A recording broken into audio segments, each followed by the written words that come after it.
Listening to my wife, and I was about to come up and make a comment about your applause, and she said, just take the compliment and say thank you. So, thank you. I can still hear her. One of the things that make my heart feel very good is 271 of us together here today with all of our faculty, staff, administrative assistants, and everyone. I think you need to give yourselves a hand. And as we talk about the sense of excellence in teaching and belonging, this is the big piece of it. This is a big part of it. And our guest speaker today, similar to Ms. Kim coming to us last on the 26th, this is one of ours too. And we welcome back home Dr. David Portnoy. When I met him, it was just David Portnoy, but I give due where it's supposed to. And Dr. Portnoy is our speaker for today. Some of his family is here, as well as an alum who shares his last name, and one of the football players that I had the opportunity to coach some years ago. He's still tall and much bigger than me now, but thanks for being back. Also want to say a little bit about our speaker. He is an alum of the school. He was a past trustee, as well as a head of school at one time. And when I talked to Dr. Portnoy some time ago about what I was looking for, what I wanted him to do as far as speaking was concerned, and the reason of that, he jumped to the task and said, I got it, we'll do it, and we'll do a better job, we'll really do a good job in this. So without any further ado, I want to introduce Dr. David Portnoy. How about a round of applause?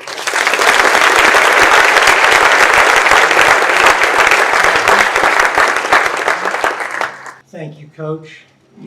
Thank you, Coach, and thanks to all of you for being here.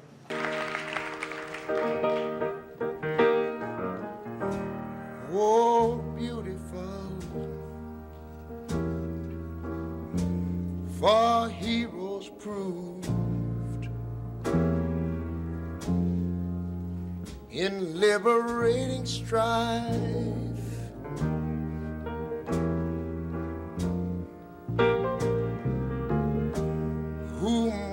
Self, their country loved, and mercy more than life.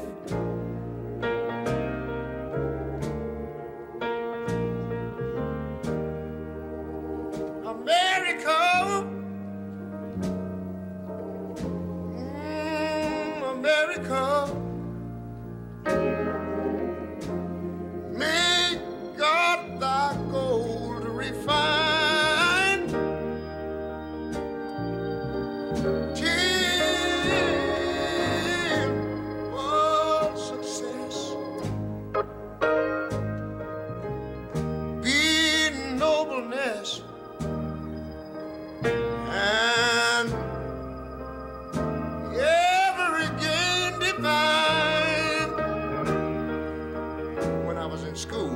We used to sing it something like this.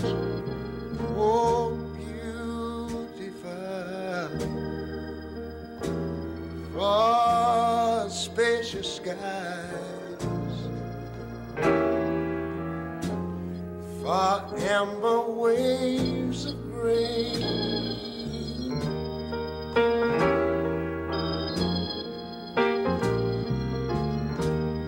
for purple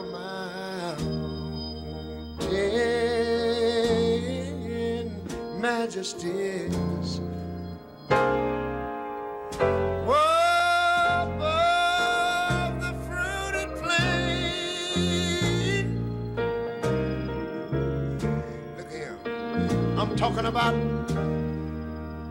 America, sweet America.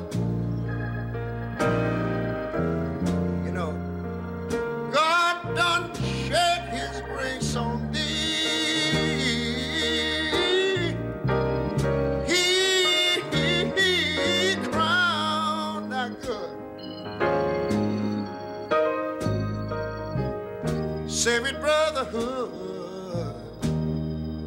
from sea to shining sea.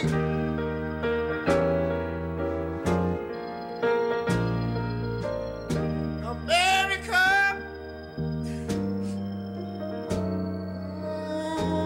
I love you, America, because my God done shed his grace on thee, and you ought to love him for it, because he crowned my good. He told me he would save his brotherhood from sea to shining sea. Oh, Lord. Oh, Lord. Thank you, Jesus. Shining sea.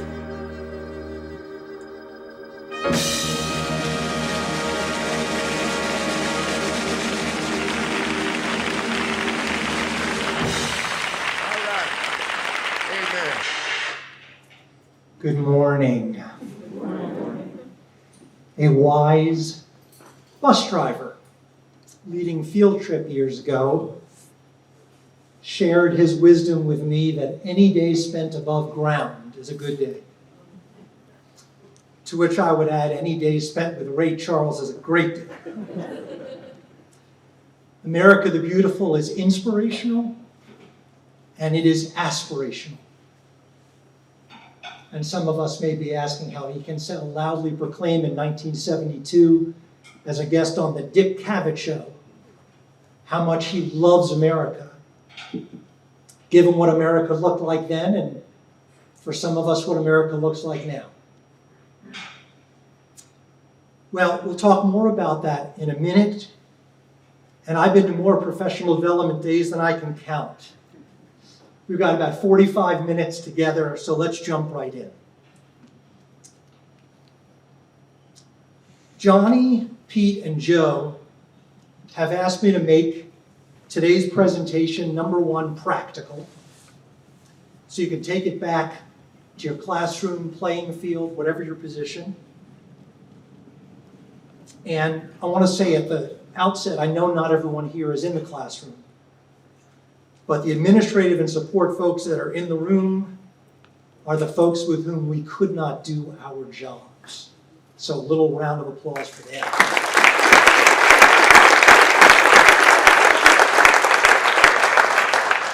Secondly, I was asked to try to connect this to prior learning and prior work that y'all have done. And I was lucky enough to be here on October 6th. So I've tried to gear my message towards some of that learning. And to make it hopefully easy to grasp and recall, thus the acronym of the 5 letters belong, and each one with its own message. If I'm unclear at any point, please don't hesitate to interrupt me. But first, a little October 6th follow-up. Believe it was Hannah Colkin who shared with us, boy, it would really be nice if we all knew when all the religious holidays were. So we could know, for example, if a Muslim student is fasting during Ramadan. These are 2 screenshots for September and October from the Johns Hopkins University Chaplain's Office, which I am proud to say my wife Shira over the years has consulted with and worked with.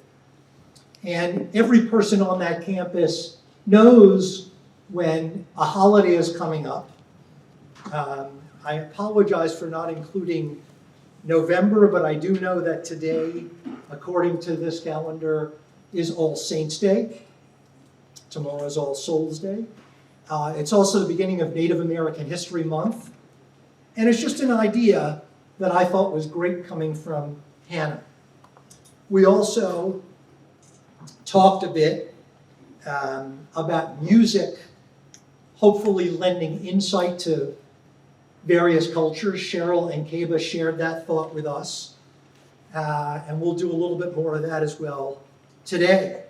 I remember well both Chris Downs and Joe Duncan talking about the relative unimportance of being the fastest kid in the room, whether that means shooting his hand up to answer a question and maybe show off a little bit, although I'm not here to judge.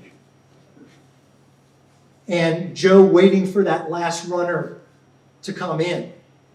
I think that underscored to me, I was ahead of school for a dozen years and ahead of upper school for about 20 years before that. What it underscored for me was the idea that competence and speed are not the same thing. And the Goucher College president years ago was on public radio, and I remember him talking about the fact that, it's very rare in our adult lives that anyone asks us to be fast at what we do. For the most part, a judge does not ask a lawyer how long it took for her to prepare the brief or the oral argument. For the most part, although there are deadlines in journalism and writing, the editor doesn't really care how long it took you to write and rewrite again the work that you have now submitted to the publisher or the paper. I think the only exceptions to this are the pit crew in stock car racing has to get the car back on the track, right, in a certain amount of seconds. Or those of you who grew up with the television show MASH remembered a whole bunch of bleeding soldiers are coming in and we got to stitch them up before they bleed out. But by and large, I thought that both Chris and Joe made excellent points about not overvaluing the quality of speed. Nikki Garcia, were you the one who mentioned positive profile pictures of scientists and such in middle school classrooms? That was Laura Braley's. That was Laura, excuse me. That was also great. I mean, I think it's been shown that having pictures and portraits of leaders, particularly those who might not be traditionally thought of that way. The Maryland Science Center does, I think, a decent job of that, showing not just men but women, not just whites, but folks of color who are doing this. And the thing I love about the Maryland Science Center, don't working scientists seem to have so much fun doing what they're doing? I mean, seriously, I'm a lawyer by training. I don't know very many lawyers who like what they do, but scientists, they love what they do. I know Jim Morrison was talking about that a little bit earlier. I think it's just unbelievable. And finally, I think most important takeaway from our October 6th session are the changing faces of Gilman itself, are the changing faces of students and parents, and especially faculty and staff. Because whether you like it or not, you are their role models. And you are their role models whether you look like them or whether you look different from them. In both cases, they're really, really important. Research shows, and I was talking earlier with one of your colleagues, that increased exposure to folks from different backgrounds decreases prejudice. It actually drives down prejudicial feelings. Those of you might remember a film years ago called School Ties with Brendan Fraser, where he's a Jewish kid who goes to a New England prep school. And there's a bunch of scenes, but one of the scenes I remember best was one of the boys, one of the white Protestant, to the manor born boys saying, I was an anti-Semite. I didn't like Jews until I met one. Thought that was a powerful message. Likewise, I know Jerry Thornberry is not here in person today, but he's here always on our minds, those of us who know him. He turned me on when I was in upper school teacher and college counselor in the 90s to a book called Out of Our Past by Carl Degler, who'd been a professor at Vassar College and Stanford University. And he talked about that very phenomenon, particularly with black and white students and others. And then finally, we heard from Christina about being our best selves. How do we become our best selves? How do we get motivated and inspired? And for her, she shared Viktor Frankl's quote. Today, I'd like to share my favorite, which I think keeps me going, from Maya Angelou. I've learned, she said, that people will forget what you said. People will forget what you did. And for teachers and coaches, they'll forget what you taught them. They might remember the subject, they won't remember the specifics. But people will never forget how you made them feel. They know when an adult cares about them. They just know. They have this preternatural sense, this above human sense of just knowing she cares about me, right? She gets me. He gets me. Well, to keep things a little bit interesting today, I wanted you to know that I have brought with me a couple of little stocking stuffers, some gifts for the holiday season. And I've got some prizes if you're willing and brave enough to participate. The first prize in the upper left-hand corner are little gift cards that I have put together for clients I have and others. And there are 2 cartoon figures on there, which I'll explain a little bit later, from a comic strip that I've recently published. And in the lower left-hand corner are 1 terabyte thumb drives. No, I didn't know what a terabyte was either. But I can tell you, you can fit your whole life on it. So whether you need it for yourself or a college-age child, these things are I think, going to be pretty valuable. And you have your choice of one or the other, and we'll be on the honor system. So if you're the person who got the correct question, you'll come up later, and I'll hand out some of these on the honor system. But I do want to go back for a minute and talk about an article which I believe most of you received.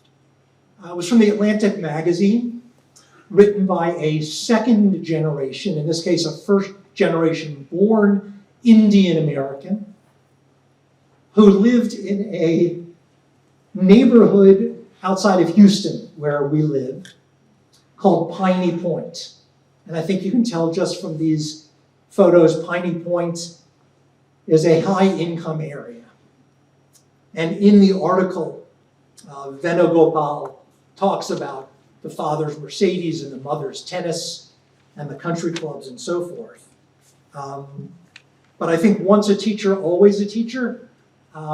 So I thought I would just review the questions that I had, because I think it was an important insight into, number one, a minority group that we maybe don't talk about as much.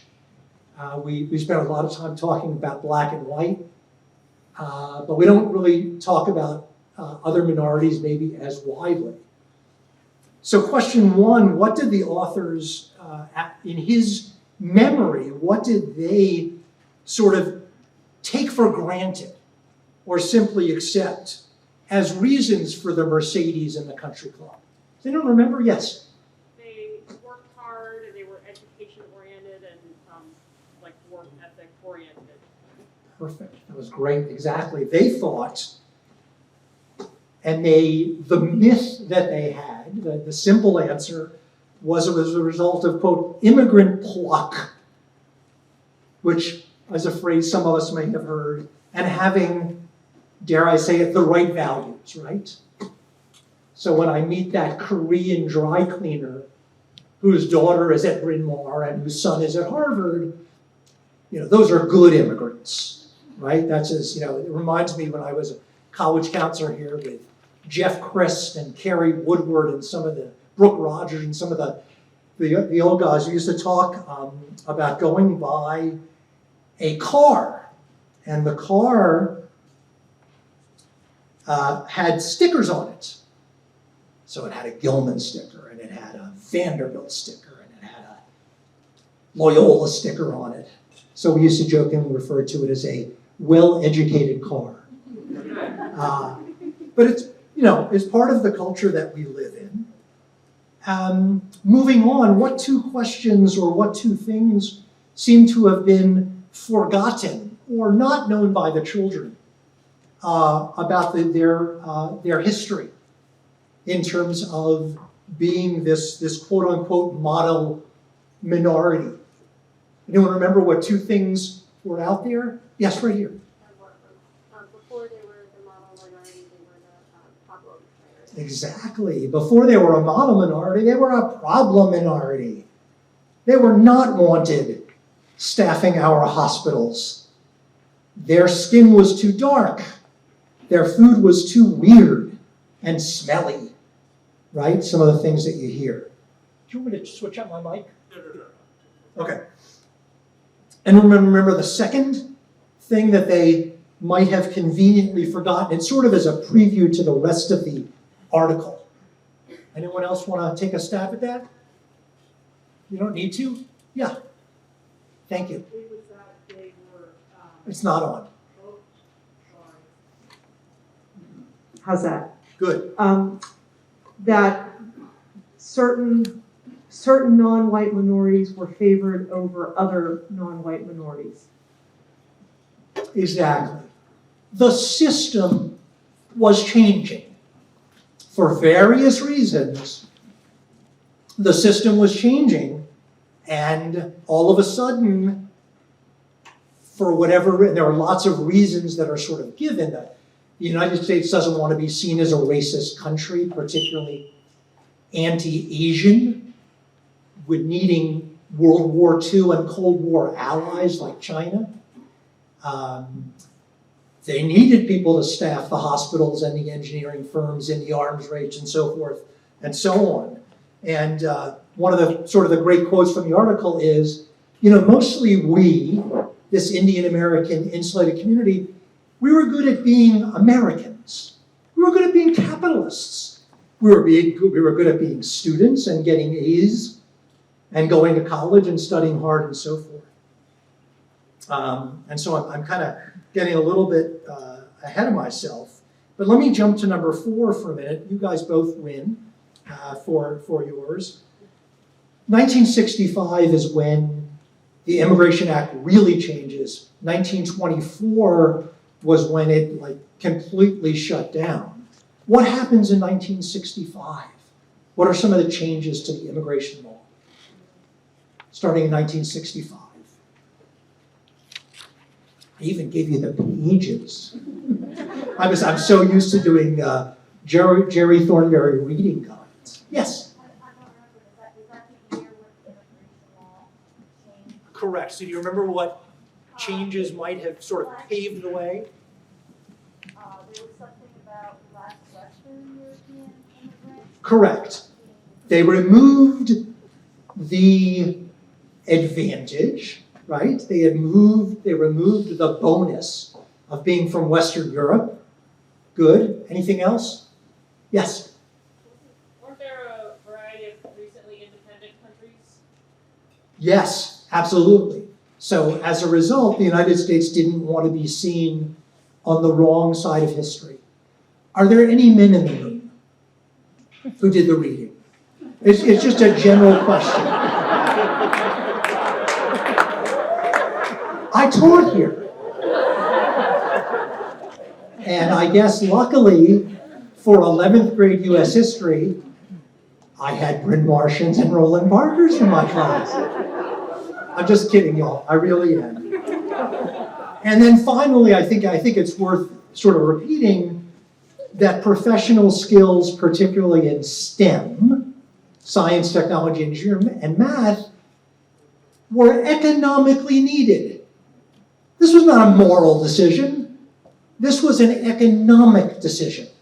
That all of a sudden, India and China supplying 20,000 scientists, 40,000 engineers, 25,000 physicians, which, by the way, is a drop in the bucket for the two largest countries in the world. One of the other things that we see, for those of you who are interested, is that the percentage of people coming from China and India is tiny, but the numbers are huge. So we have a skewed immigration group that's coming.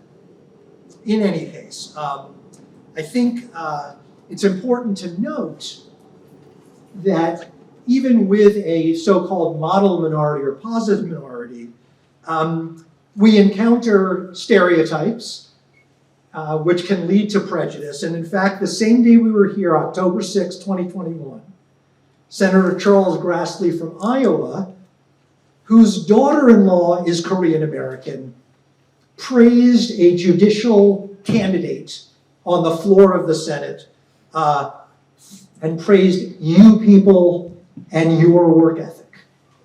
In 2021, less than a month ago. Again, it might come across as positive, still something to be, I think, sensitive to. And now let's go on to our first letter, B, in belong. And again, I think this should be practical for me. B Gilman, more broadly, be present. This comes naturally for some of us. Extroverts and glad-handers. But others of us are shyer. And still, I think it's been a really kind of hallmark quality of Gilman teachers that there be an open door policy. Students drop by during lunch, etc. Those of you who have read Gilman Voices, Patrick Smithick's wonderful collection of essays for the first 100 years of Gilman as you get ready for 125 years, there are fond memories for alumni. Being able to just talk to that teacher, what is sometimes called, my mentor called, incidental contact.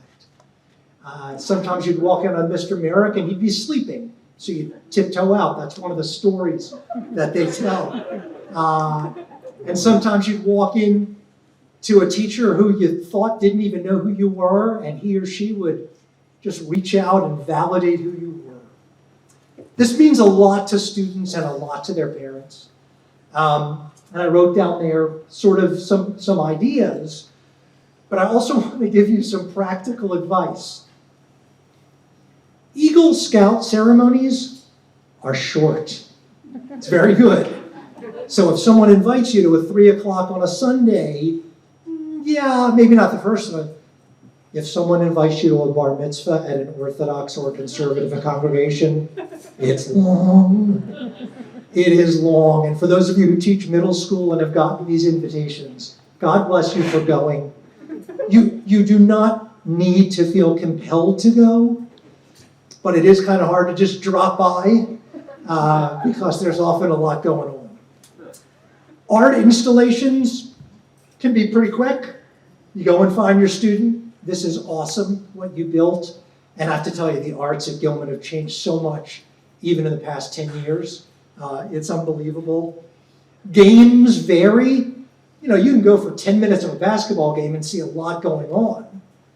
Or you can watch the grass grow by going to see soccer in a well-placed match, which I love, and I played soccer here. And with apologies to Johnny, track meets are long, and you sort of never know when your kid is going. But anyway, being present, being able Monday morning to tell the kid that you really loved his rendition of some Chopin piano sonatas will stay with him his whole life.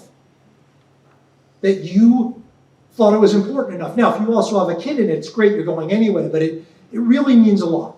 It really means a lot to kids for you to tell them that they're doing something well outside of class.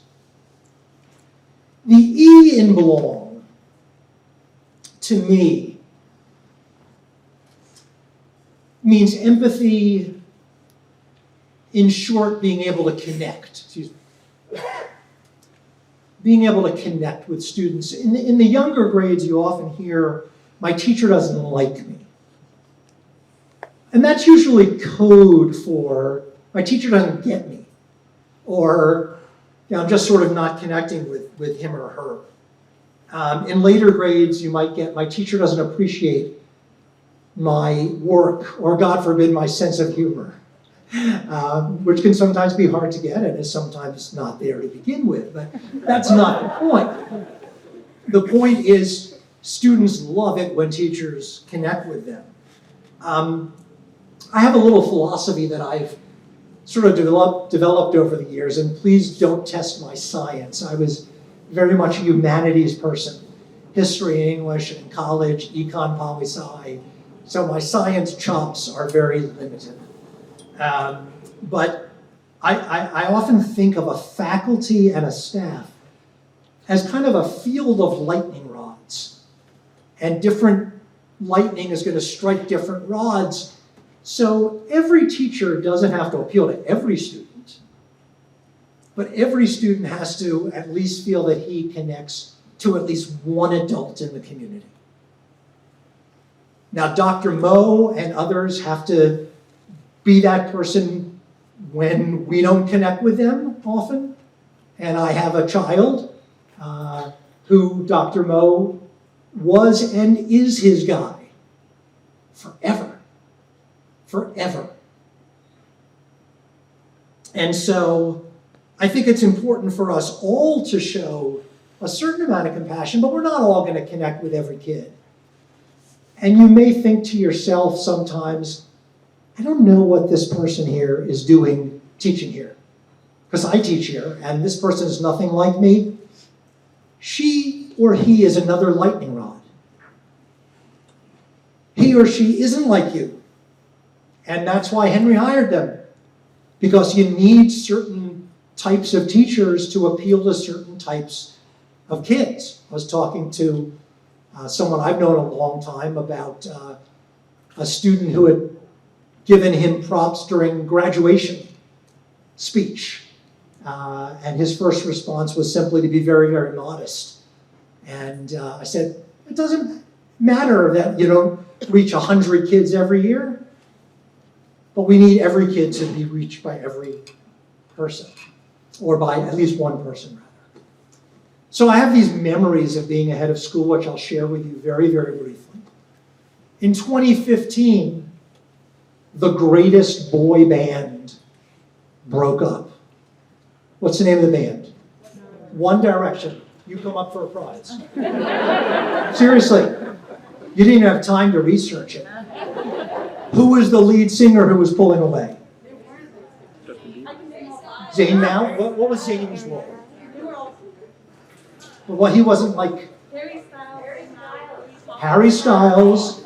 Okay, you know what? For those of us who need a tutorial, in mid-2010s boy bands, see us after work.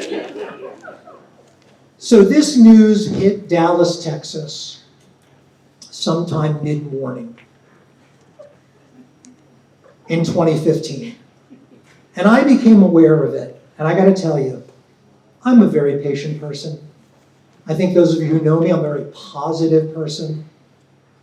That day, the way I learned about it was from a couple of upper school teachers who were snickering and making fun of a group of girls and one boy who were devastated by the news. You have to understand, I start every year as head of school talking about how important it is for families who have pets when that pet gets sick or, God forbid, dies. I said, you don't have to have a pet, but you have to understand that when a student's pet has a bad time, that student is having a bad day. So back to the boy band. I didn't have time to deal with the teachers at that point, and I was frosted. I was hot. But instead, I went over to the students, kind of did a quick triage, and figured they can probably get through the rest of their morning classes. So I said, grab your lunch and come to my office during lunch. And we spent 40 minutes just talking about Harry and Zayn. And I knew nothing about the band. I don't even know if I knew any songs that they had read. I probably did a little research that morning. And we had lunch together. We talked about what the band meant to them and why they were so upset. And by the way, I had students who were upset when Tony Romo, announced that he might be leaving the Dallas Cowboys. How do we gauge what's important to our students? Well, for most of them, they're not very accomplished poker players. It's on their face. It's on the tears are coming down. And so the final point I want to make on this is you're not alone when it comes to this, and we'll get to that in just a minute. So the next letter is L. And L, I like to think of in the context of look for solutions. By the way, this whole presentation is loaded on the thumb drive for those of you who choose that gift. And I'm also happy to share it with you, with anyone who wants it, so you don't feel like you have to take too many notes. Coming to Gilman for me was diversity. I know that may sound a little strange to some of you. I came from the Pikesville schools in Baltimore County, which in the 1970s were overwhelmingly white and Jewish. And I came to Gilman, I learned a lot from teachers, and I learned a lot from my students. In particular, I learned a lot as a college counselor. The college counselors, I think, have this great privilege of asking kids, even if they didn't know them before, like, what do you want to be when you grow up? How's Gilman been for you? And I will never forget it. I had this tiny little office that was basically carved into what Henry's office is now. That was college counseling in the mid-90s. That's when college counseling had a prominent place that it deserved. I'm kidding when I say that, 100%. Now I know they've got this whole suite. But the headmaster was sort of tucked away behind the Gilman room and mailboxes and all that. And I had a lot of meetings with kids, with boys who said, well, I think I want to be a pediatric oncologist or maybe an adolescent oncologist, a corporate litigator, but maybe I've heard all of this. One day, a student who I did not know well, who was from a rather disadvantaged home, who took 2 public buses to get to Gilman every day, and I asked him what he wanted to be when he grew up. This is 25 years ago, I'll never forget it. He said, I want to be a deacon in my church, and I want to be the guy in my family that people can go to when they have a problem. You could have knocked me out of my chair with a feather. So this student, who we'll call Deacon, although some of you certainly would know him, shared with me a little challenge he was having. Because he had the blue blazer, and he had the tie,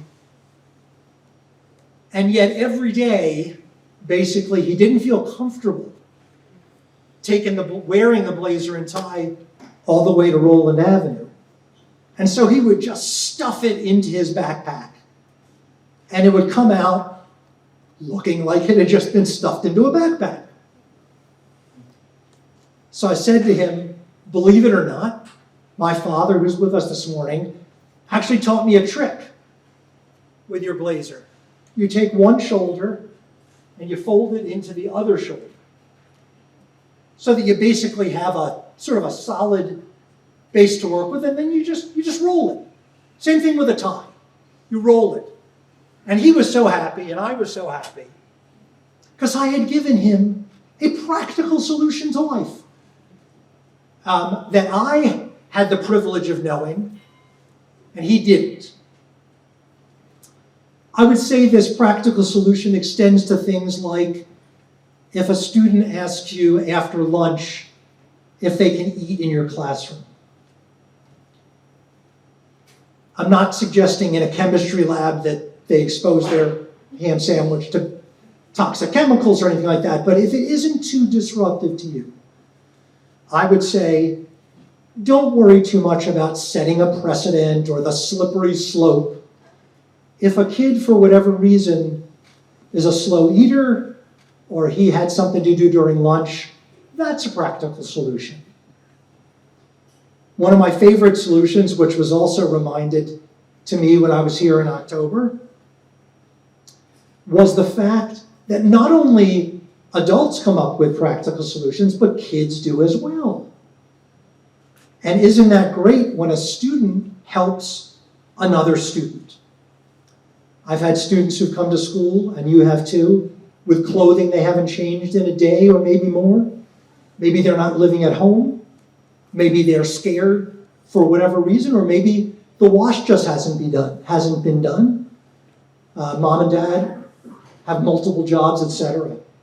Well, this was a lower school story, and it involved two friends, one of whom had a little bit of a delay getting to the bathroom and had wet himself. We all know what that's like, and we all know what that looks like. And his friend, thankfully, came up with perhaps the most ingenious idea of all time. And he said, let's have a water fight. We're going to splash water on each other, so we're both soaked. And whatever trouble we get into, it's worth it. Because you don't have to be embarrassed. That great scene in 101 Dalmatian, right? Let's all be Labradors, and the Dalmatians roll in the ash, right? It was like, we're going to cover up the embarrassment by splashing water on each other. So something I want you to think about. How do I look for practical solutions in terms of including all of our students? The O in today's acronym is for owning our identities and for also being sensitive and knowledgeable about others. You know, looking in the mirror is definitely not one of the easiest things in the world. I want to recognize who I am, where I come from. I mentioned my parents are with us this morning. Dad was the first in his family to attend college. My mother was Phi Beta Kappa and attended Smith College. My family, the men in my family, have a real tradition of marrying up. Oh, do we marry up? And so, I think it's important for also to think about how others might see us, how others might have stereotypes about us, and how to be aware of our so-called blind spots. Right, we'll talk a little bit about that in a minute.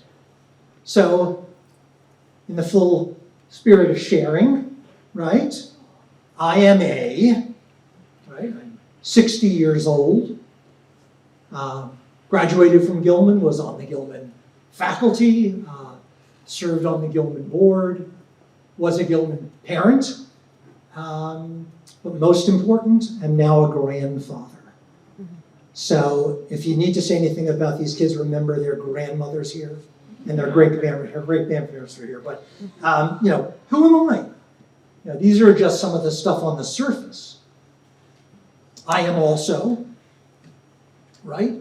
I am white, well, Jewish. We'll talk about this in a couple minutes, but I appear white. I am, and some of these terms might be new for some of you, and some it might be new, but I'm heterosexual, which means that I am attracted to women, one woman in particular, and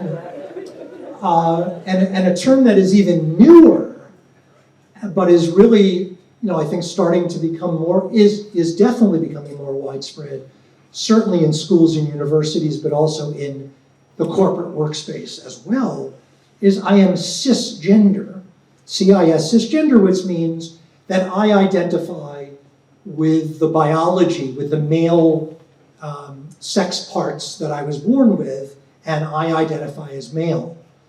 But I have a sister-in-law whom I met when she was my brother-in-law, who is transitioning, as are, I'm sure, people that you know or know of. And then finally, I have on there, and I know some of you have this even in your email signatures, I have my pronouns are he, him, and his. So there are a lot of choices there. Wanted to, let me make sure I do this. And I'm privileged. I'm a privileged Gilman College graduate. Gilman School graduate, Yale College graduate, and some books that I might recommend you take a look at. If you have a chance, one's called The End of Bias by Nordell, where she talks about research on unconscious, unintentional, and implicit bias. These are things that we may hold even though we don't believe in them or they're not forefront on our mind. Talks about discrimination in jobs, housing, healthcare, police interactions.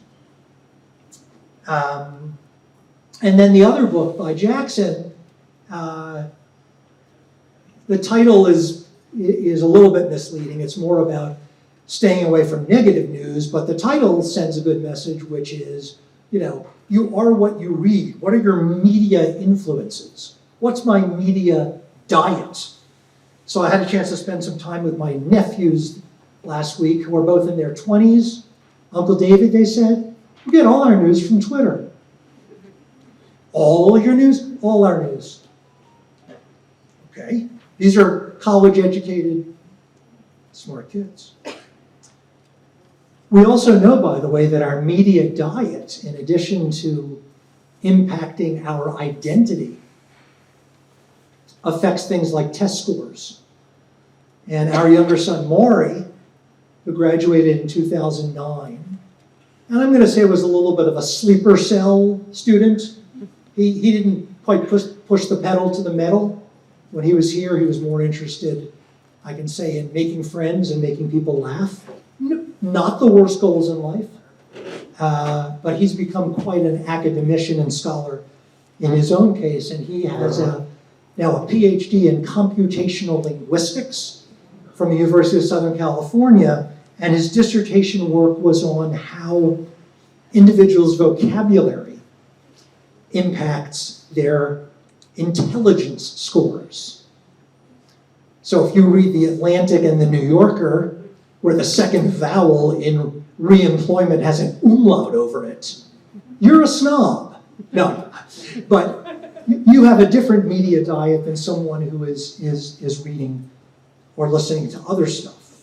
And when there are questions about lawn tennis and salad forks and Latin phrases in the New York Times crossword puzzle, those are culturally influenced and culturally biased questions that are meant for people, quite frankly, like me and like a lot of you. When you're in your groups, I'd like you to consider the question, and I've circulated the questions. What stereotypes might your students and their families have about you? Based on the car you drive, based on the college you went to, based on your hairstyle, based on the clothing you wear? And further, what assumptions do we make, the royal we make, about people who were college athletes, students, teachers, and parents of color, and their academic ability, their interests, and their socioeconomics? Some of you may have seen this before, but I think it's worth sharing. Hey, line up! Line up! Everybody line up! We're about to race! Everybody line up! Shoulder to shoulder, take off your backpacks. Basketball, line up, we're about to race. Hey, we are racing for a $100 bill. The winner of this race will take this. It's a $100 bill. Before I say go, I'm going to make a couple statements. If those statements apply to you, I want you to take 2 steps forward. If those statements don't apply to you, I want you to stay right where you're at. Take 2 steps forward if both of your parents are still married. Take 2 steps forward if you grew up with a father figure in the home. Take 2 steps forward if you had access to a private education. Take 2 steps forward if you had access to a free tutor growing up. Take 2 steps forward if you've never had to worry about your cell phone being shut off. Take 2 steps forward if you've never had to help mom or dad with the bills. Take 2 steps forward if it wasn't because of your athletic ability, you don't have to pay for college. Take 2 steps forward if you never wondered where your next meal was going to come from. I want you guys up here in the front just to turn around and look. Every statement I've made has nothing to do with anything any of you have done. Has nothing to do with decisions you've made. Everything I have said has nothing to do with what you've done. We all know these people up here have a better opportunity to win this $100. Does that mean these people back here can't race? No. We would be foolish to not realize we've been given more opportunity. We don't want to recognize that we've been given a head start. But the reality is we have. Now, there's no excuse. They still got to run their race. You still got to run your race. But whoever wins this $100, I think it'd be extremely foolish of you not to utilize that and learn more about somebody else's story. Because the reality is, if this was a fair race and everybody was back on that line, I guarantee you some of these black dudes would smoke all of you. And it's only because you have this big of a head start that you're possibly going to win this race called life. That is a picture of life, ladies and gentlemen. Nothing you've done has put you in the lead that you're in right now. When I say go, on your mark, get set, go!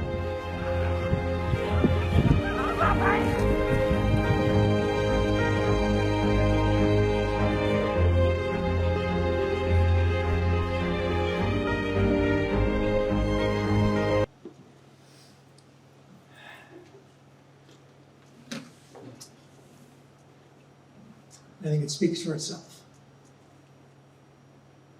These are some visuals that you may have run across in your time about equality and equity and gearing our messages to diverse groups. And now I want to spend just a few minutes sharing with you something I shared an earlier version with my tri-school, upper school students back in the 90s. Gene Kilborn has been at this work a long time, and particularly for those of us who teach boys, I would say this is important stuff.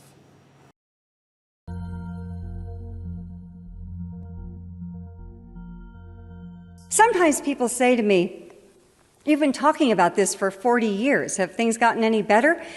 And actually, I have to say, really, they've gotten worse. Ads sell more than products. They sell values, they sell images, they sell concepts of love and sexuality, of success, and perhaps most important, of normalcy. To a great extent, they tell us who we are and who we should be. Well, what does advertising tell us about women? It tells us, as it always has, that what's most important is how we look. So the first thing the advertisers do is surround us with the image of ideal female beauty. Women learn from a very early age that we must spend enormous amounts of time, energy, and above all, money, striving to achieve this look and feeling ashamed and guilty when we fail. And failure is inevitable because the ideal is based on absolute flawlessness. She never has any lines or wrinkles. She certainly has no scars or blemishes. Indeed, she has no pores. And the most important aspect of this flawlessness is that it cannot be achieved. No one looks like this, including her. And this is the truth. No one looks like this. The supermodel Cindy Crawford once said, "I wish I looked like Cindy Crawford."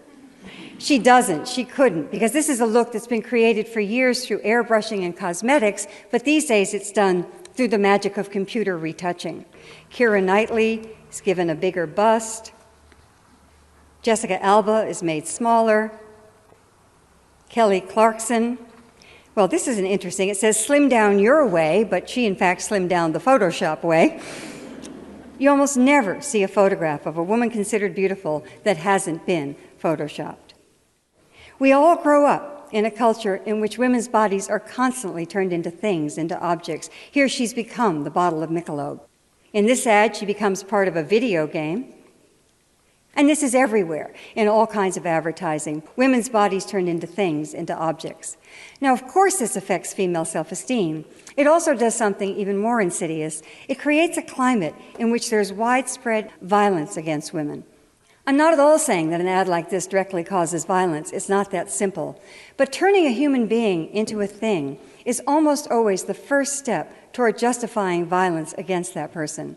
We see this with racism. We see it with homophobia. We see it with terrorism. It's always the same process. The person is dehumanized, and violence then becomes inevitable. And that step is already and constantly taken with women. Women's bodies are dismembered in ads, hacked apart. Just one part of the body is focused upon, which of course is the most dehumanizing thing you could do to someone. Everywhere we look, women's bodies turned into things and often just parts of things. And girls are getting the message these days so young that they need to be impossibly beautiful, hot, sexy, extremely thin, and they also get the message that they're going to fail, that there's no way to really achieve it. Girls tend to feel fine about themselves when they're 8, 9, 10 years old, but they hit adolescence and they hit a wall, and certainly part of this wall is this terrible emphasis on physical perfection. So no wonder we have an epidemic of eating disorders in our country and increasingly throughout the world. I've been talking about this for a very long time, and I keep thinking that the models can't get any thinner, but they do. They get thinner and thinner and thinner. This is Anna Carolina Reston, who died a year ago of anorexia, weighing 88 pounds, and at the time she was still modeling. So the models literally cannot get any thinner. So Photoshop is brought to the rescue.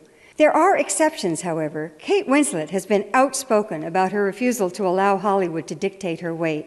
When British GQ magazine published this photograph of Winslet, which was digitally enhanced to make her look dramatically thinner, she issued a statement that the alterations were made without her consent. And she said, "I don't look like that, and more importantly, I don't desire to look like that. I can tell you that they've reduced the size of my legs by about a third." Bless her heart. So what can we do about all of this? Well, the first step is to become aware, to pay attention, and to recognize that this affects all of us. These are public health problems that I'm talking about. The obsession with thinness is a public health problem. The tyranny of the ideal image of beauty, violence against women, these are all public health problems that affect us all. And public health problems can only be solved by changing the environment. So my students, many of whom I'm still in touch with through social media, remember seeing that years ago, or a different version of it. I want to shift gears a little bit and talk to you a little more personally about Jews at Gilman, black students at Gilman, Jews and blacks sort of together. As many of you know, Jews were the first non-Christian minority to bring change to Gilman in the 1950s. And for those of you who identify as Catholic, or part of the Catholic community should know Baltimore and Maryland are a little different from the rest of the country that way. And I saw an incredible speech recently about the Ku Klux Klan in the Midwest in the 1920s. Their main enemy was Catholics. Not so much here in Maryland, but just to understand. Though Jews are often considered white, it's a little more complicated than that. Much has been written about private school and college admissions increasing diversity. For Jews, most of the history has been limiting them to access to schools and colleges. The problem they had was sort of similar to the model minority problem. They had the economic chops. They were unlikely to fail out. In private schools, they were unlikely to not pay. Sort of like the Asian Americans suing Harvard today.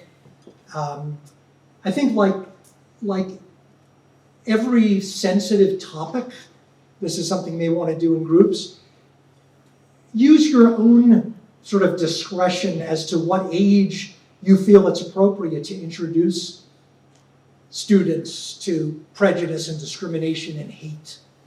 I think is really important.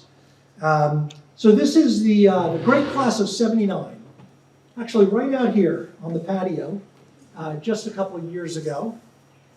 It turns out, as I said, it was here at Gilman I had my first black friends and teammates. And it's this photo happens to be of Jewish students and black students with Coach Hawley, class of '77, photobombing us in the middle. No, he was invited. And the work Timmy's done here is impossible to estimate how great it has been. But one thing is clear, and that is that since the 1950s, Gilman has tried to be a leader in diversity. The word is that City College, which of course is known as a very diverse school, looked to Gilman for ways to best deal with diversity. After the Supreme Court in what they call Brown versus Board of Education 2, directed Americans to act, quote, with all deliberate speed, end quote, the greatest oxymoron in judicial history.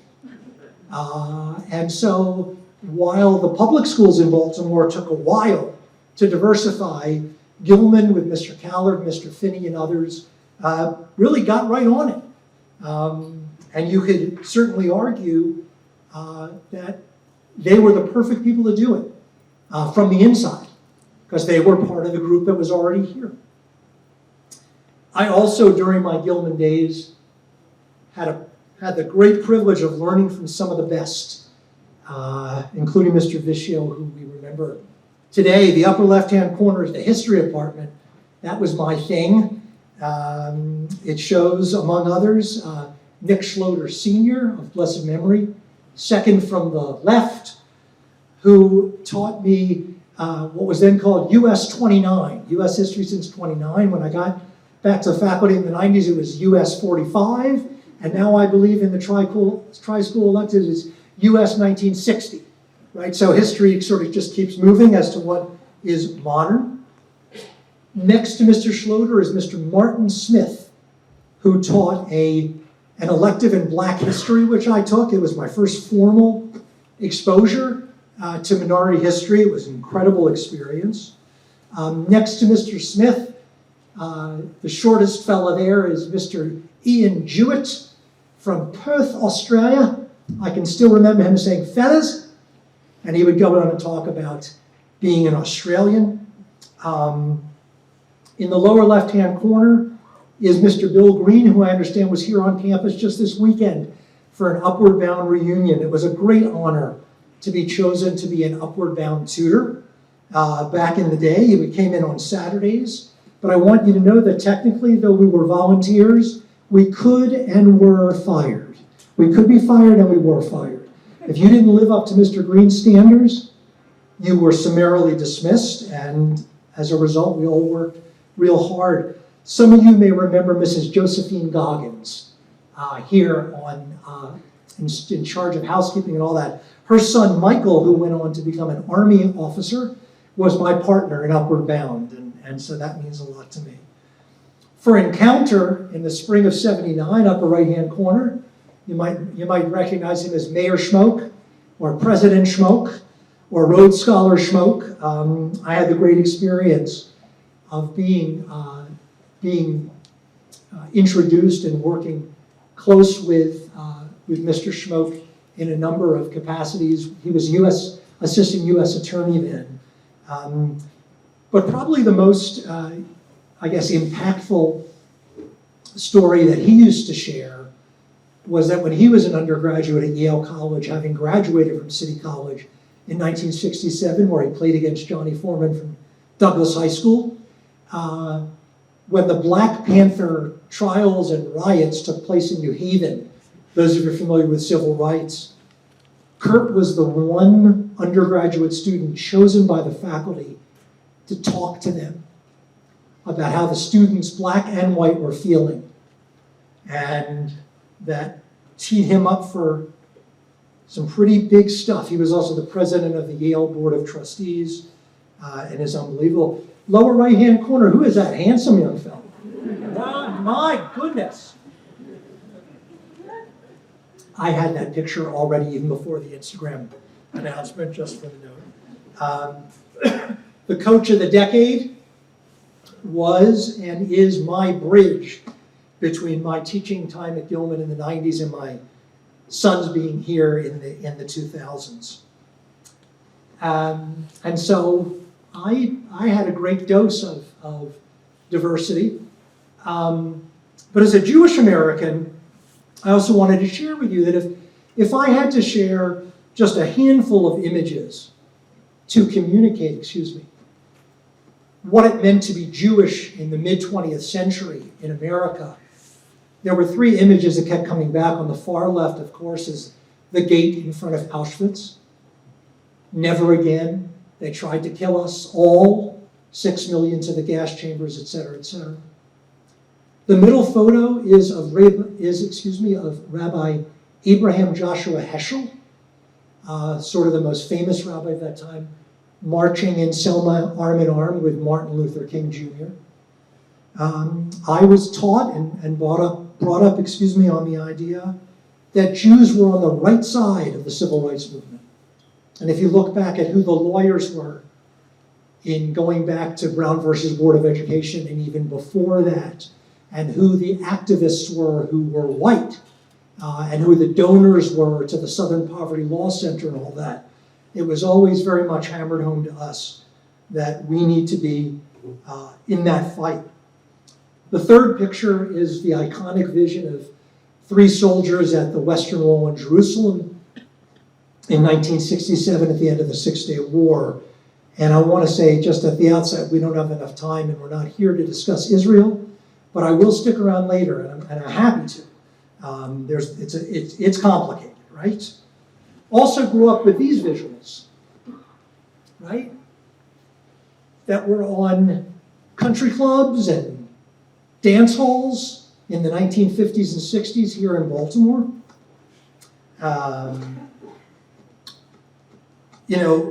As compared to Black America, many Jews have passed as white, but not always, and not even always today. And some of you may have seen there was some news, I guess, just this morning from George Washington University about an attack on a Jewish fraternity house. So those of us who sort of live it every day know there's a lot going on, and there is, in fact, a shared history, often with Black and Jewish Americans. Mark your calendars, November 10th on Netflix. Passing, is coming out on Netflix, about a 1920s woman, light-skinned African-American who passed as white. I'm looking forward to seeing that. When Johnny first called me up to talk about today, he wanted to know in particular, were there certain biblical or Talmudic or spiritual guides that helped me out in terms of, and you can read them on your own, and so I sort of came up with, just a handful of things that I'm going to call ourselves observant Jews, which is a loaded term depending on but people who identify as Jews, who have learned about Judaism, who are not just what we love to call lox and bagels Jews, and it's not a put down, it's just sort of saying there's a lot in the sources. And every year at the Passover Seder, we sing Avadim Hayinu, which means we were slaves once, and we need to remember that always. And so I thought I would share that with you. There's a lot of sort of reading and other watching that I would recommend to you, but as we run short on time, I don't want to go into too great depth. I do want to give a specific shout out to Isabel Wilkerson, who wrote a book that changed my life called The Warmth of Other Suns, about the migration of 6 million African Americans from the Deep South up to New York, Chicago, and in fact, out west. Here's a good bonus question for you guys, no research please. So one woman moves to Harlem from the Deep South, one moves to Chicago, and a black physician named Robert Foster moves to Los Angeles, where he is whose personal physician? Anyone remember it from the book? Who did we hear sing at the beginning? Ray Charles. He was Ray Charles' personal assistant. Cheryl, I may give you the gift card anyway, because I just feel like you're in this. There was an article in the New York Times Magazine this summer called The Interchangeable Asian.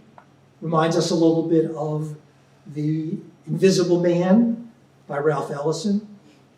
Admittedly, I do want to say this, because there's been some good social science research on it. Cross-racial, cross-ethnic identification is generally poor. So if you are someone who is not Chinese and you see 4 teenage girls with the same length hair who are the same height, and you can't easily tell one from another, it's not because they don't look different to their mothers or fathers or grandmothers. It's that we don't have the tools to see it. And 30 Rock and Saturday Night Live have been sort of made fun of this, but it's interesting. In full disclosure, I will tell you that in the past month alone, I've been told I look like Stanley Tucci and Jeff Bezos. So one was from an older white lady at the Ivy Bookshop. The other was from a young black male graduate student at Johns Hopkins. So I will take it. But I am not one to talk. I spent the entire movie The Departed not knowing which one was Matt Damon and which one was Leonardo DiCaprio. I'm just not good at that. So don't feel too bad, but also try not to just say that. We can appreciate that in October, the Gilman Instagram had the LGBTQ images. LGBTQ month has been the month of October since, anyone want to guess what year? What year that started? Any guesses? Not too far. 1994. So I just, as we in the scheme of history, as we think about it, I just want to say that. In the center, in the middle, is a book called Strangers in Their Own Land. Arlie Hochschild. I do read male authors, by the way. I think I have an overabundance of female authors based on today's topics. Arlie Hochschild is a retired professor emerita at University of California, Berkeley in sociology. And she wrote this very powerful book about white Americans, mostly non-college educated white Americans, who didn't recognize in the early 2000s the country they were living in. It had become so diverse and we had become more woke. And ergo, this article she writes, the book that she's written is a very interesting deep dive into folks who feel like they're not in the same country they were born in or that they belong in. I would just mention, I think we've become, as a culture, much more aware of poor whites, which I'm using just as a sort of as a shorthand for non-college educated whites, who used to be able to support a family on one income with unions and trade skills, etc., and now can't, and have been at the center of the opioid crisis, etc. And I also would note to you that in my day as a student, scholarship boys worked in the dining hall. That may seem so foreign, right, to some of you guys who are younger. We didn't have the awareness or the sensitivity, but that's a way to put a mark on your head. Hi, I'm poor. Well, would you like fries with that? I remember that really well because one of my best friends was one of those fellas. Finally, there's an article down there about anti-Hispanic or anti-Latinx. Really interesting, long story in the Washington Post. Again, I'm happy to share all of this with you. So what happened after 2015 and Trump's election was an opportunist and a smart enough guy to have gone through Ohio State in 3 years and Yale Law School, wrote Hillbilly Elegy, J.D. Vance. And it was like catnip for those of us who wanted to understand more about who are these people? Who are these people that push Trump kind of over the line? The book, I think, was interesting. I remember the thing that stuck out the most for me was the incredible amount of violence, both verbal and physical, in J.D. Vance's working class white family. Don't want to do any spoilers. If you haven't yet seen the Netflix adaptation with Glenn Close, you might want to skip it. I don't think it was great. I don't know if the book was great. Vance is now running for U.S. Senate in Ohio. And I won't comment anymore on that, other than to say he did kind of open the conversation in some interesting ways. And a couple of years later, I was glued to my seat.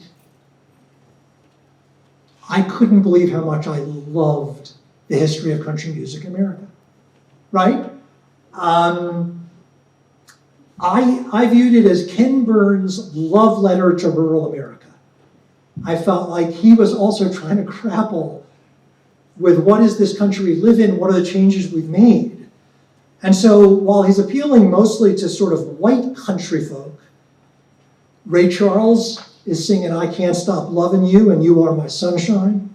Charlie Pride is singing Kiss an Angel Good Morning. And Darius Rucker is responsible for the theme song of the 8-part, 16-hour miniseries, as I said, which I couldn't pull myself away from, with his great song, Wagon Wheel. So I think there have been efforts to reach out to people and to start unraveling some of the mystery of what's going on in this country. The prejudice against lower class, poor whites reached its peak in the now infamous Supreme Court ruling in 1927, Buck versus Bell. And it was there that Justice Oliver Wendell Holmes famously quoted, 3 generations of imbeciles is enough. America, as you may know, and Adam Cohen has written a really kind of interesting book. I thought it was an interesting book about it.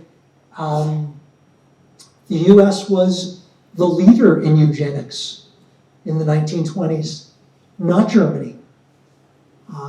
Hitler took a big page from our playbook on that. It's a very discomforting, a very unsettling part of our history. Without doing any research, anyone guess how many forced sterilizations there were in this country starting in the 1920s? Take a stab. Thousands is correct. I'll give you a hint. Tens of thousands. John Oliver? I was going to say it's about 60,000. 60,000, thank you. First of all, a mind-boggling number, a mind-blowing number. 60,000, anyone want to guess when the last one was? The last legal forced sterilization in the United States of America that Ray Charles was singing about? 1972, thank you. 1972. Excuse me. Oh, wait, sorry. I just want to comment that there's still forcibly sterilizing women in ways as well. But people who are talking about this, it's important to contextualize that this isn't something that happened. And a lot of the conversations we're having today, it's not something that happened, it's something that's happening. Thank you.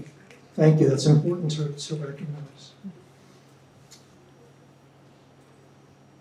These are some interesting film you may be familiar with. Not in my neighborhood, my Baltimore Sun journalist. It's the history of redlining and which neighborhoods blacks and Jews and others were allowed to move into. Hint, Roland Park is not one of them. Homeland and Guilford were not open neighborhoods at the time. Liberty Heights is Barry Levinson's third film in the trilogy that includes Diner and Avalon, thank you. Barry Levinson from Baltimore, and features a friendship between a white boy and a black girl. A white boy who decides, it being this time of year, that he's going to dress up as Adolf Hitler for Halloween. Until his mother says, "You over my dead body," right, in the early 1950s, and has some interesting elements to it. One thing I think also worth noting is that there's diversity within the African American community that is greater than any diversity between any groups. And Lawrence Otis Graham, who passed away just in the past year, wrote, among other books, Member of a Club and Our Kind of People. He's the one who went undercover at a Greenwich Country Club as a waiter and was not recognized by any of his clients or neighbors.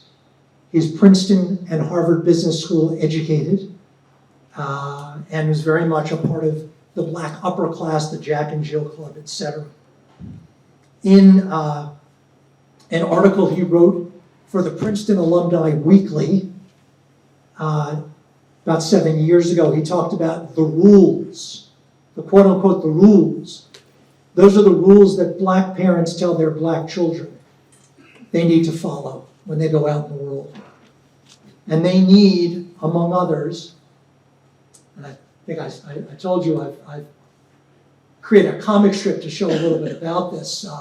It was inspired by my time as a college counselor at Gilman. I call it Ivy Days, like with a Z. The craziness of the college admissions process, which has only gotten more crazy, but the two best friends, the two student protagonists, Liz and Terry, are talking about how different their lives are, and Terry says, you know, I got to be careful about what I wear. My parents don't want me to wear the hoodies outside, lest I become like that Ahmed Aubrey. And if I have a t-shirt on and I'm out jogging, that t-shirt better have the name of a school people recognize, or I'm not allowed to wear it. And that was inspired by Graham.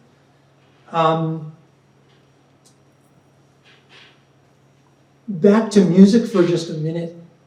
These are the lyrics from what is often called the Black National Anthem, Lift Every Voice and Sing. It's sung after every touchdown at Morehouse College football games, I have learned. I didn't know all this before. But the lines that are underlined in this and in the next song strike me as a 60-year-old, et cetera, as optimistic and resilient, and if we're a little bit cynical, maybe even a little naive. This is written in 1900 by an African-American preacher and his brother in New England. And they're writing about hope And they're writing about how great America is.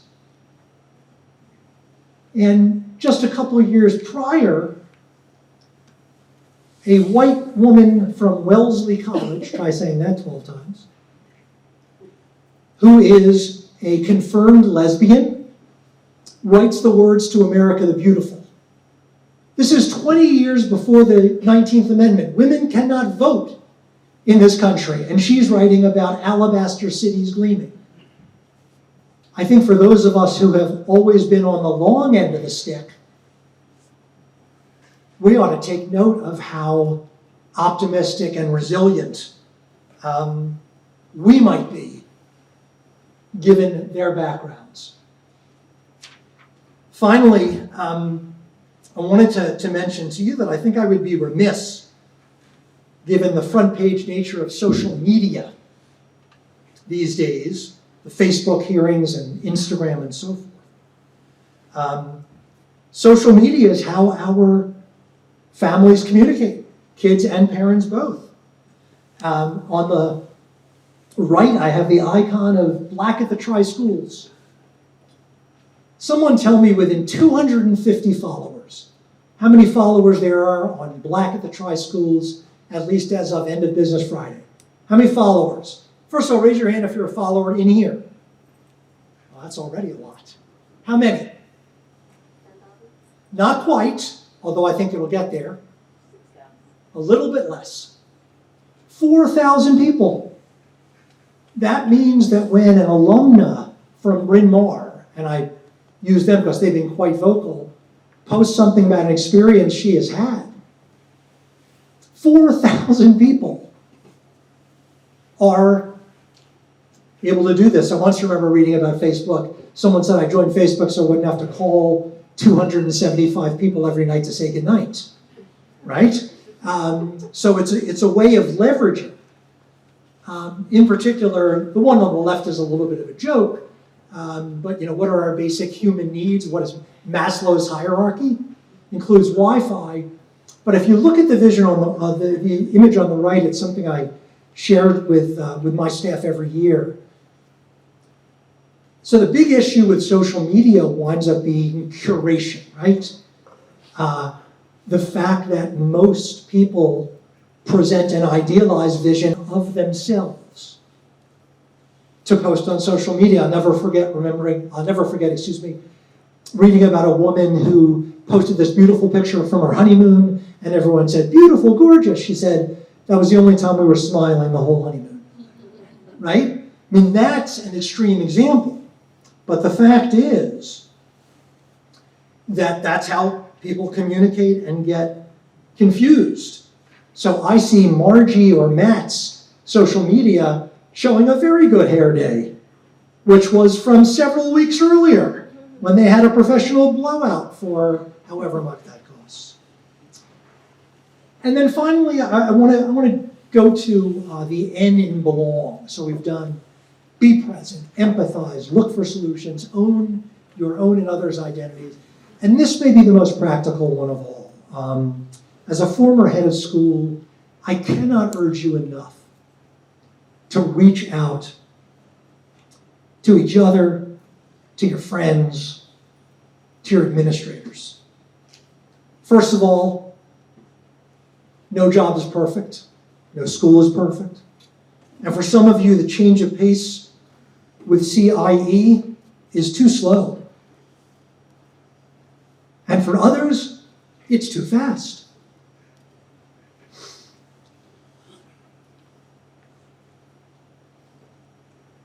I would caution against misrepresenting history or misunderstanding history. And this is not so much a public service announcement, but I do remember every year I taught high school seniors up until last year. And I used to tell them, when I was your age, back in the day, which was 40 years earlier, let me tell you, I was a reasonably bright kid and I was reasonably well informed, but there were three things I never envisioned. I never envisioned the legalization of marijuana. I don't know, not that marijuana didn't exist, not that I may or may not know what it smells like, was a joke. But I never foresaw that. Never foresaw that the Supreme Court in 2015 would legalize same-sex marriage across the land. Just never saw it coming. I mean, Stonewall's 1969, right? So that is already a long time ago. And then I guess finally, and part of it may be my own naivete, I never envisioned a non-white US president, let alone one who was elected twice and could have been elected a third time if you're one of these political watchers. So try to be patient with the school, with each other. Gilman, I can tell you, is indeed trying hard. Gilman wants you to succeed, okay? They want you to thrive and they want you to stay here. They wouldn't have hired you if they didn't. One quick aside to our younger colleagues, especially in this age of social media, I think the pressures and expectations of you versus what may have been your college classmates or friends are very different. You are expected to act like an adult. You are not as indulged holding a big beer or dressing in a certain way, and I'm not judging. But the expectations from your students who can, I assume, hack into everything, anything I put on social media, I expect could be read by anyone at any time. And so I think it's just important for you to be aware and to take solace in the fact that those other classmates who work for Accenture or Johns Hopkins, they don't get to work with kids, right? We get to work with kids. That's a blessing, but it's also a burden in some ways. Your job in an ideal world is to spend 80+% of your time on 80+% of your students and 80+% of your coaching and teaching. Again, ideal world, it sometimes gets knocked off, but if you find yourself really being drawn into a family dynamic or really being drawn into something that kind of isn't part of your job description, go to your supervisor and say, I'm not doing as good a job grading papers and preparing for class because this thing is going on. Self-care, right? Put your own oxygen mask on first. Get some sleep. Particularly those of you who are doing this for the first time, it's hard. And I was glad to see the range of fellowships that have also blossomed together with the travel grants that we talked about earlier. I would say this, and particularly if a parent, and this has kind of been my specialty, I wrote my dissertation on something called over-parenting. The biggest problem in America is under-parenting, where schools cannot get in touch with families. They can't get permission slips signed. They can't get parents to show an interest in their kids, let alone read to them or work on their homework with them, because those parents are really busy and really struggling and are often single parents. Gilman, by and large, doesn't have that problem. Gilman has parents who are around all the time, looking for every opportunity to be involved. And as a result, some of them have developed certain expectations of the school and certain expectations about how their own behavior might be viewed. And my basic feeling as a former head of school is, if they get to the point where you feel really pressured, send them to Henry. Because you want to know what? In addition to him being a great guy, the head of school office has a mystique. And the mystique is, for the most part, they behave better with Henry than they do with you. Not always. Not always, and I must tell you that the greatest piece of advice I ever got from a fellow head of school was from someone who said, if you have a really difficult family, and it's rarely the kid, let's be honest, it's usually the parents, you can say to them, you are obviously so unhappy here. You have obviously been treated badly by whoever it is you've been complaining about. Where shall I send his transcript? Now that's a bluff, but that's also a big time threat, which means if you stop beating up, if you don't stop beating up on my teachers, you're not welcome here. And that's a heavy load, and it's a big lift. I also want to just mention that schools with wait lists are in better shape than schools without. Gilman is a school with a wait list. Gilman is a school where more qualified applicants exist than spaces. That's shared by about 5% of NAIS schools, and I've never been the head of a school with a real wait list. We may pretend there's a wait list, but most schools are struggling to keep their enrollment up. Which takes us to our final G for Gilman values. One thing I admire most about Gilman is its consistent communication of its values over the years. There is no question what Gilman stands for. There is an author named Melinda Moyer, who some of you may have read in the New York Times, who has a very provocatively, catchily named book, How to Raise Your Children So They Aren't ASSHOLES. It's the name of the book. And she wrote a piece this summer in the New York Times, How to Raise Your Kids So They Won't Be Racists.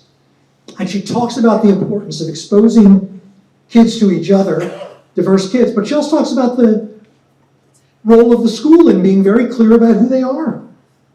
And so, as Johnny and Joe and Pete and others have explained, you can't come to Gilman and be surprised that there's a commitment to diversity. You can't logically do that.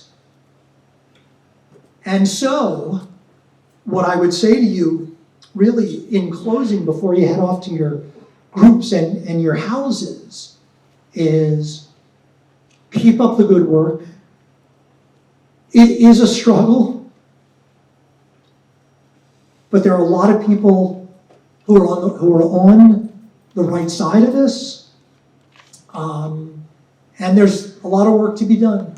So thank you for all your time and attention this morning. I really appreciate it.